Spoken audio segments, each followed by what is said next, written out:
بسم اللہ الرحمن الرحیم۔ حضرت سلیمان علیہ السلام نہر کے کنارے بیٹھے ہوئے تھے کہ ان کی نگاہ ایک چونٹی پر پڑی جو گیہوں کا ایک دانہ لے کر نہر کے قریب جا رہی تھی۔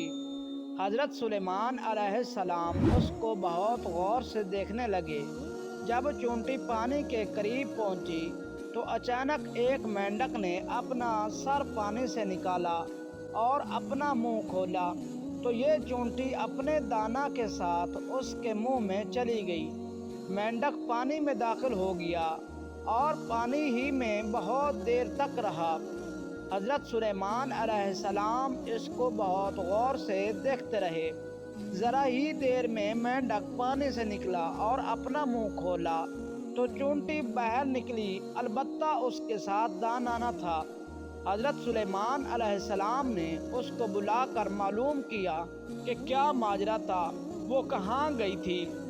اس نے بتایا کہ اے اللہ کے نبی، آپ جو نہر کی تہہ میں ایک بڑا کھوکھلا پتھر دیکھ رہے ہیں، اس کے اندر بہت سے اندھے کیڑے مکوڑے ہیں۔ اللہ تعالیٰ نے ان کو وہاں پر پیدا کیا ہے، وہ وہاں سے روزی تلاش کرنے کے لیے نہیں نکل سکتے۔ اللہ تعالیٰ نے مجھے ان کی روزی کا وکیل بنایا ہے، میں ان کی روزی کو اٹھا کر لے جاتی ہوں، اور اللہ نے اس مینڈک کو میرے لیے مسخر کیا ہے تاکہ وہ مجھے لے کر جائے۔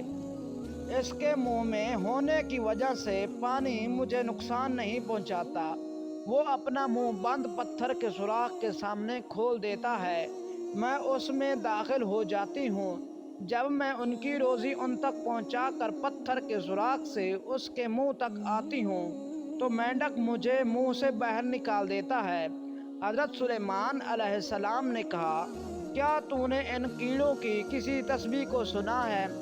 چونٹی نے بتایا، ہاں، وہ سب کہتے ہیں، اے وہ ذات جو مجھے اس گہرے پانی کے اندر بھی نہیں بھولتا۔